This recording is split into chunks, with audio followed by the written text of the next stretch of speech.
Welcome to another edition of Clouds of Torah. Today we will be dealing with Daniel 7:13.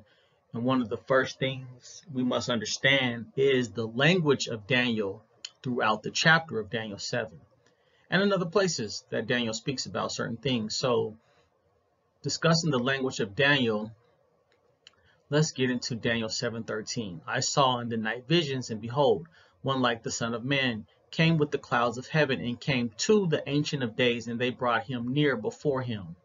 So one like the Son of Man came with the clouds of heaven and came to the Ancient of Days. He didn't come to the earth with his angels and power and all the things mentioned in the New Testament when it talks about you will see the Son of Man coming with the clouds of heaven.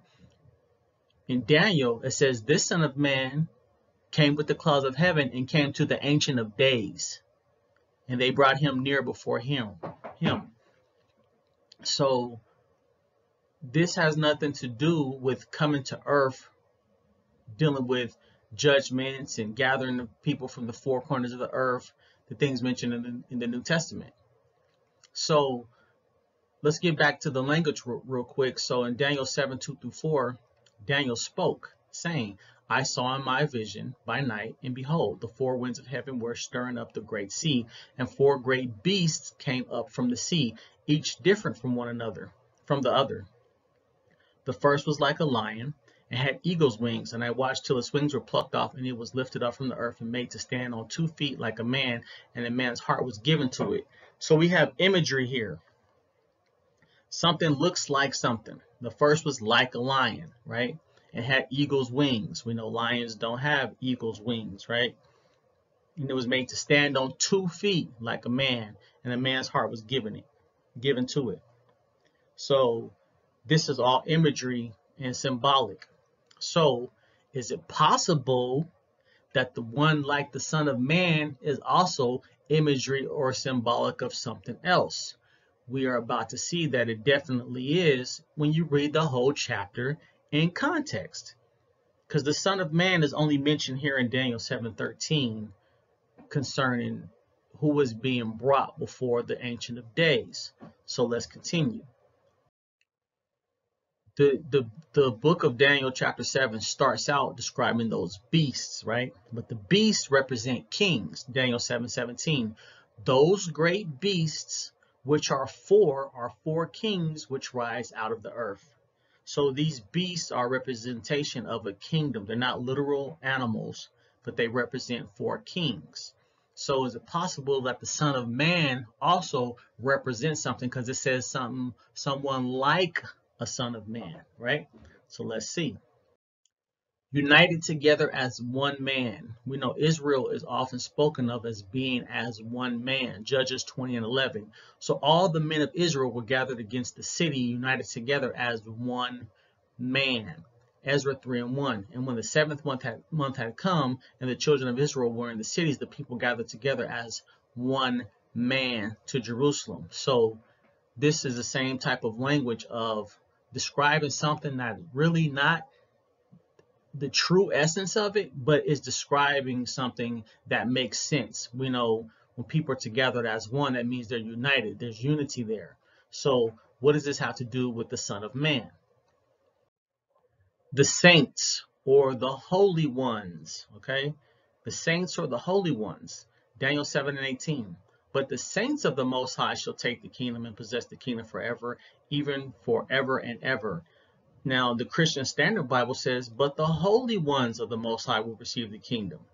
So the word saints and holy ones is basically what's used depending on your translation. They mean the same thing, the saints and the holy ones, 69:22 in the Strongs. So it is the saints or the holy ones that receive the kingdom. This represents the Son of Man.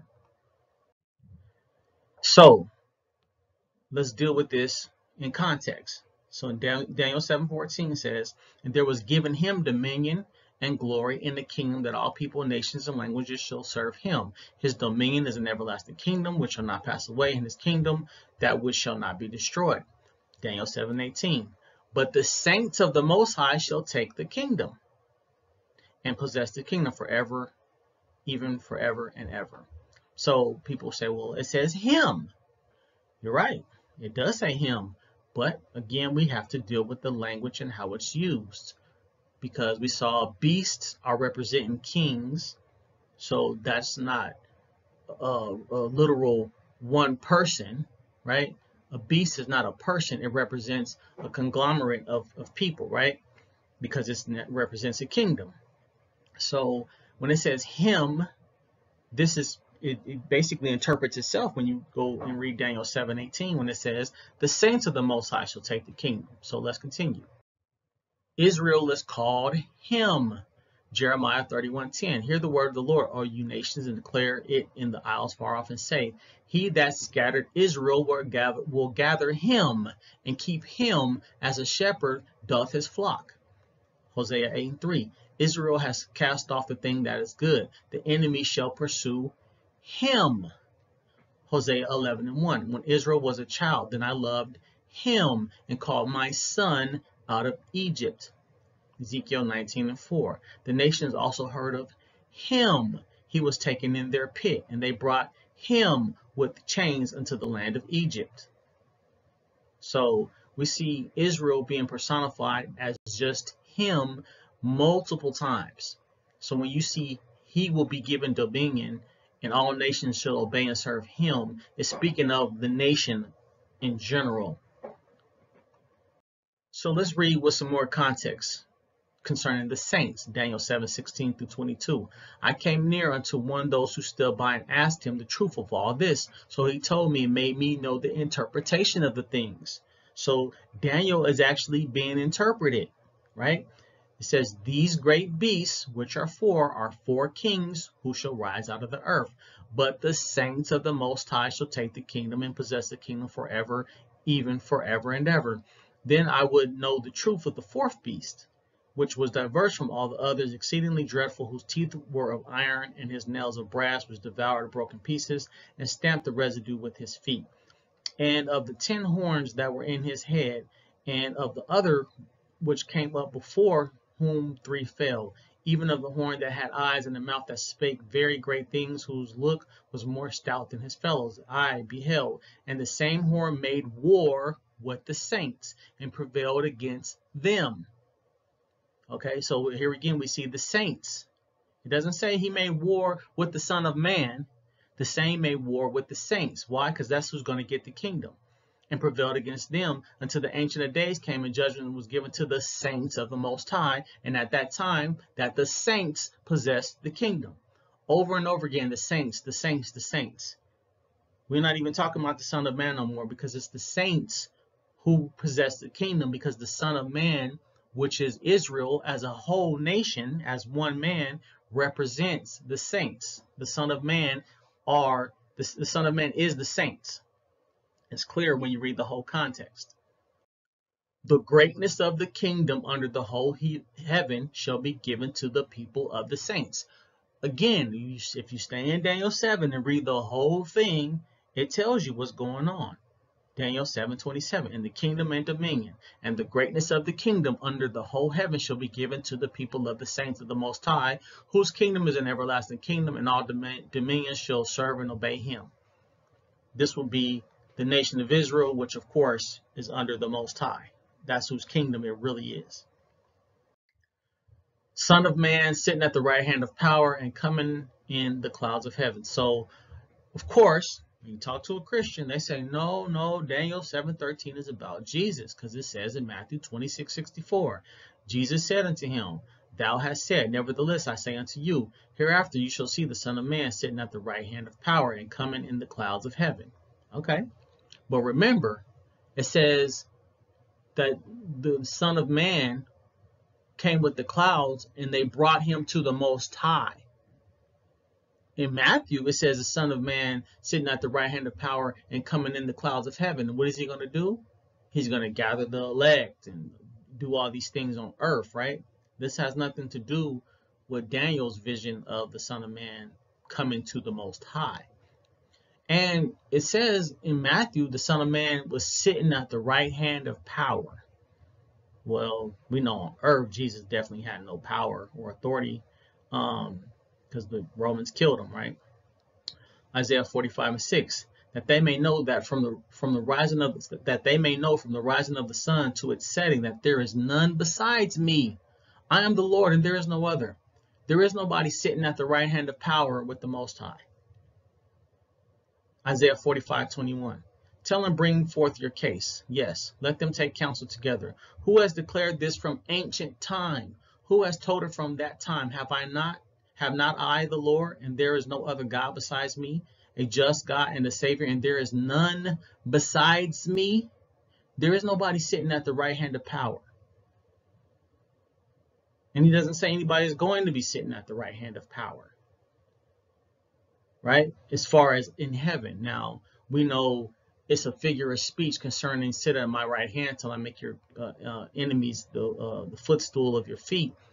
But he was talking to David, but he wasn't talking about in heaven. David was on earth ruling as a king, right? We don't see Jesus sitting at the right hand of power anywhere on earth. He's completely talking about coming from in the clouds of heaven, from heaven, not from earth. Jesus never reigned on earth. So that context has nothing to do with Daniel being given a kingdom. Daniel 7:13, the Son of Man being given a kingdom that is going to reign on the earth. There is none other besides him. Deuteronomy 4:35. To you it was shown that you may know that the Lord himself is God. There is none other besides him. Deuteronomy 32:12. So the Lord alone led him, and there was no foreign God with him. So the Most High doesn't have a partner like the Trinitarians teach. Besides me, there is no God. Isaiah 44:6-8. Thus says the Lord, the King of Israel, and his Redeemer, the Lord of hosts. I am the first, and I am the last. Besides me, there is no God. And who can proclaim as I do? Then let him declare it and set it in order for me, since I appointed the ancient people and the things that are coming and shall come. Let them show these to them. Do not fear, nor be afraid. Have I not told you from that time and declared it? You are my witnesses. Is there a God besides me? Indeed, there is no other rock. I know not one. This would have been a perfect time for him to say, oh, besides my son. Right? Nothing. Not a word. So like I said earlier, where do the clouds take the Son of Man? Does he come to earth to judge the earth? No. Daniel 7:13. I saw in the night visions, and behold, one like the Son of Man came with the clouds of heaven and came to the Ancient of Days, and they brought him near before him. So he came with the clouds, and they brought him to the Ancient of Days. Nothing about coming to the earth. Doesn't say that. The Ancient of Days sat down. Nobody else sat on the throne with him.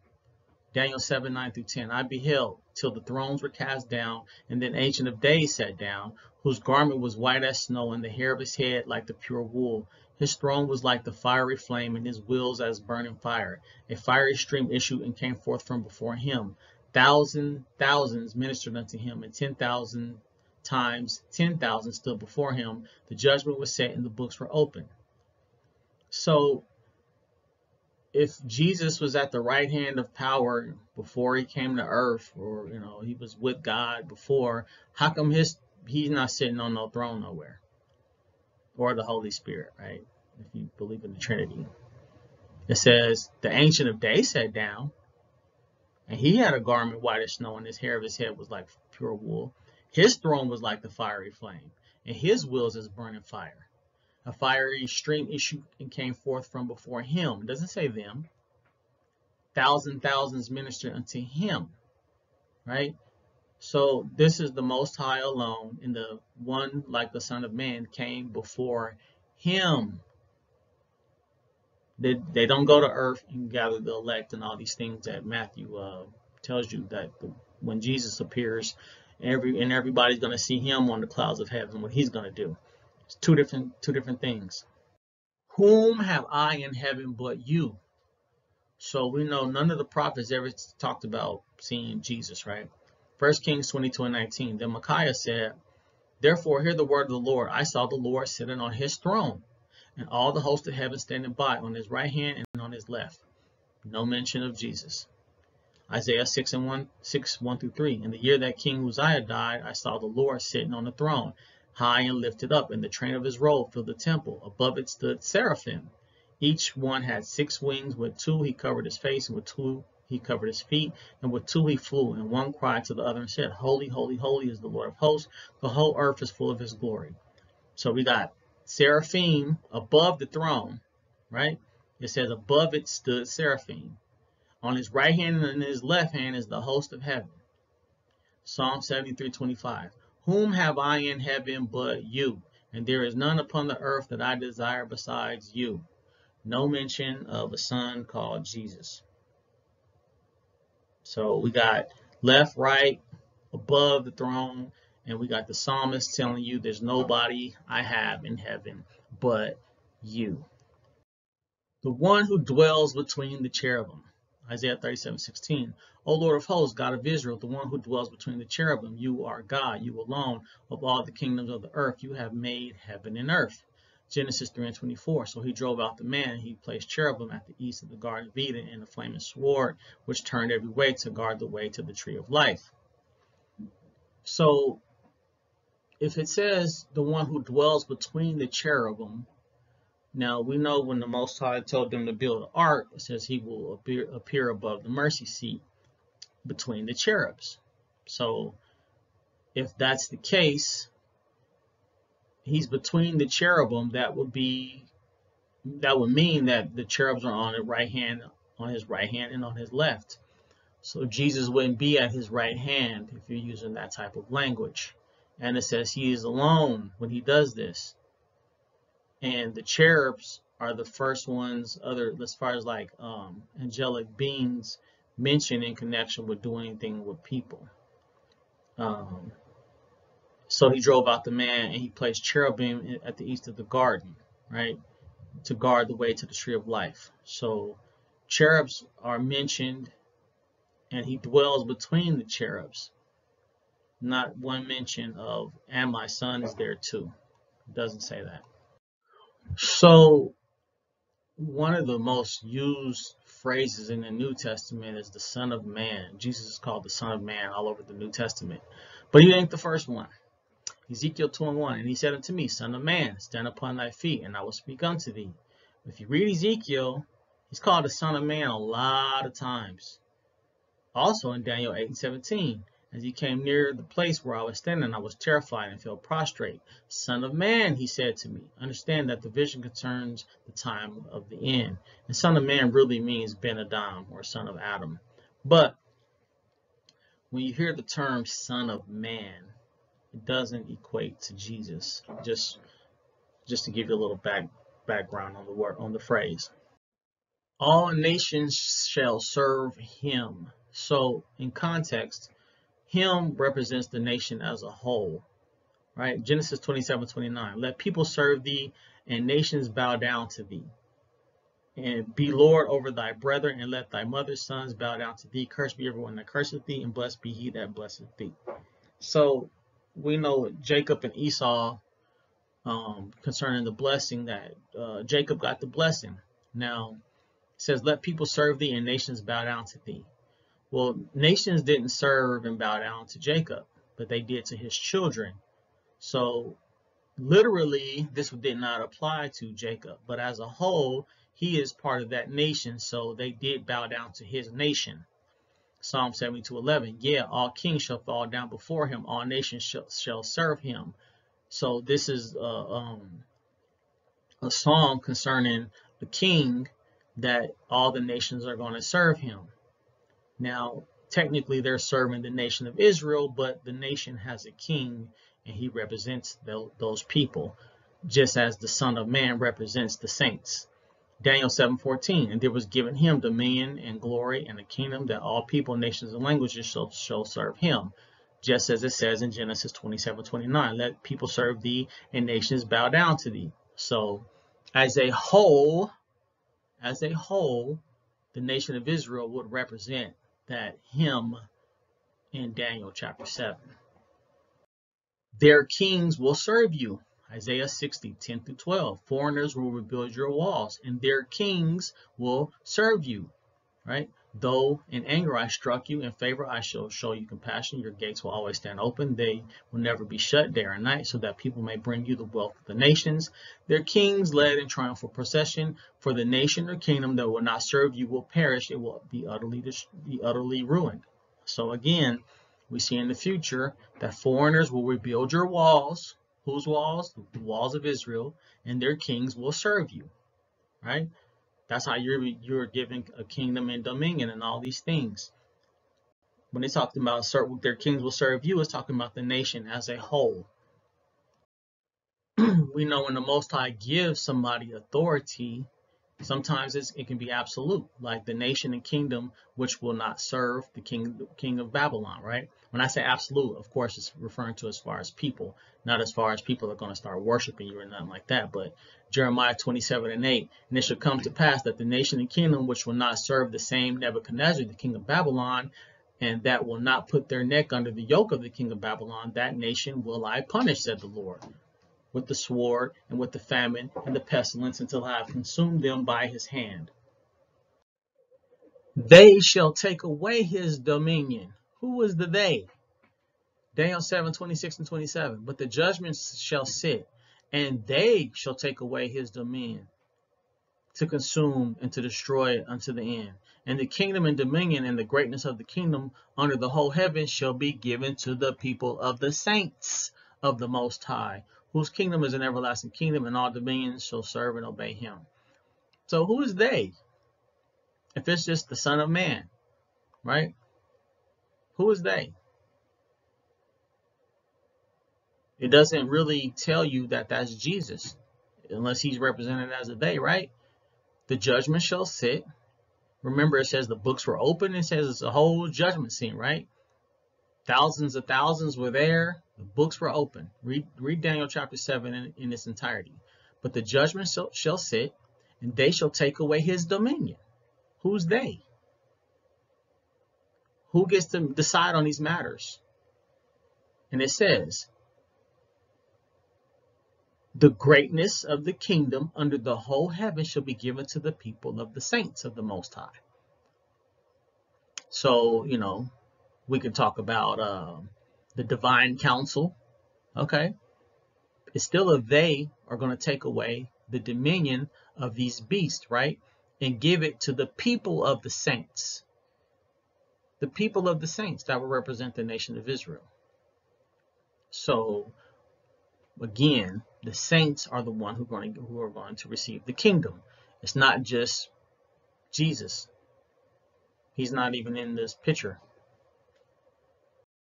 With 10,000s of saints, Deuteronomy 32, 33 and 2. And he said, the Lord came from Sinai and rose up from Seir unto them. He shined forth from Mount Paran, and he came with 10,000 of saints. From his right hand went a fiery law for them. So we see saints or holy ones here. Daniel 7 and 10.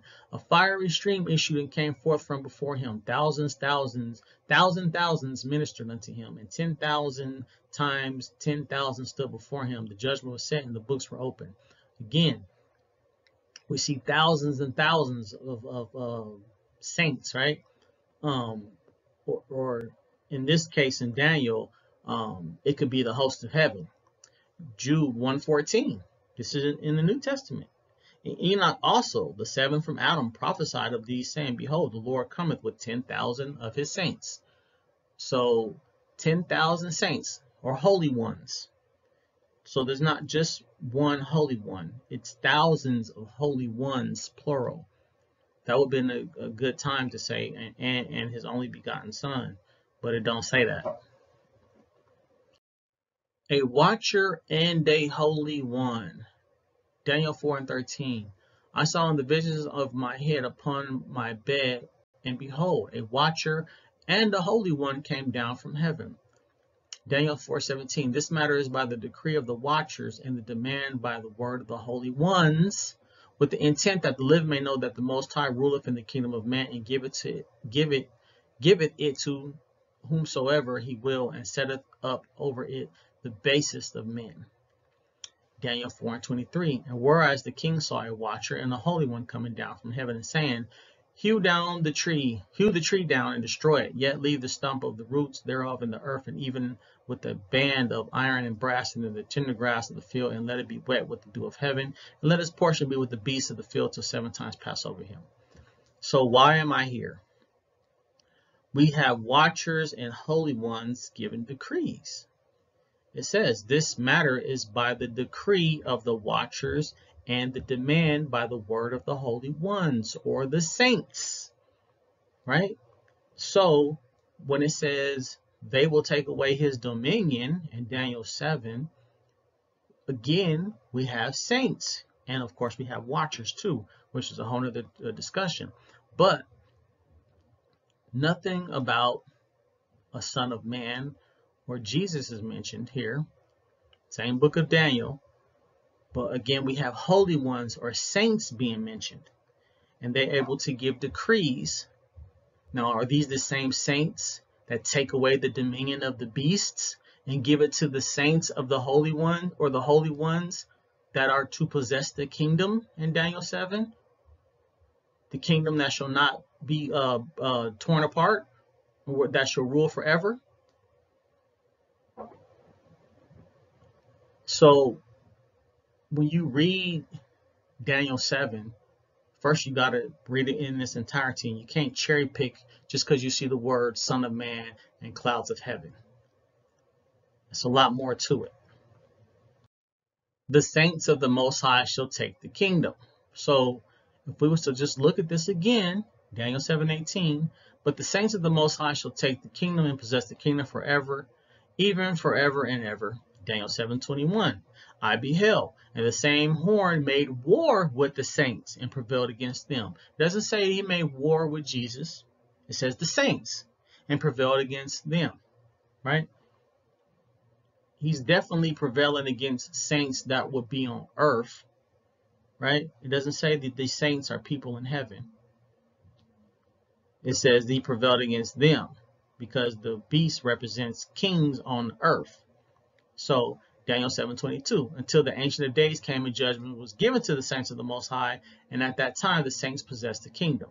So the saints that was prevailed over got judgment in their favor, and they was given the kingdom. So again, all about the saints, plural, the saints, the saints, the saints. The saints are represented by the Son of Man because the Son of Man can represent Israel as a whole. I say again that the Son of Man represents Israel as the saints or as a whole for a few reasons. A holy nation or a nation of saints. Daniel 7:25, and he shall speak great words against the Most High and shall wear out the saints of the Most High and think to change times and laws, and they shall be given into his hand until a time and times and the dividing of time. So somebody's wearing out the saints. That means somebody's putting in work on people, right?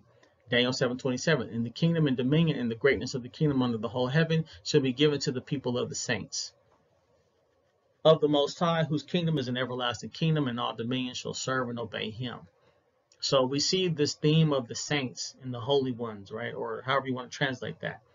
But in Exodus 19:6 it says, and you shall be unto me a kingdom of priests and a holy nation. These are the words which thou shalt say to the children of Israel. So if it says you will be to me a kingdom of priests and a holy nation, that word holy again can be translated as saint. So if it says you will be unto me a kingdom of priests and a saintly nation or a nation of saints, again, the Son of Man in context would represent the saints who are going to get the kingdom, because it says in Exodus 19:6, you shall be to me a kingdom of priests and saints, technically. So if you look up the word saint or holy one in Exodus 19:6, holy, 69:18, the usage is holy one or saint. Daniel 7:27, 69:22 in the Strong's, the usage is holy one and saint. So these words are interchangeable. So a nation of a holy nation or a nation of saints. Same thing. That's where the kingdom is going to be, and a representation or represented by saintly people or holy ones. It's very clear. Exodus 19:6, Daniel 7:27, same language, same language. Another reason I say the Son of Man is Israel is because we see in Ezekiel 11:15, Son of man, your brethren, your relatives, your countrymen, and all the house of Israel in its entirety. Everybody, right? So if Ezekiel is called a son of man, that means your brethren would be sons of men, your relatives, your countrymen, and all the house of Israel in its entirety would be sons of men. And we know Israel is represented as one man. Okay? So the Son of Man is Israel, representing the saints who are to possess the kingdom.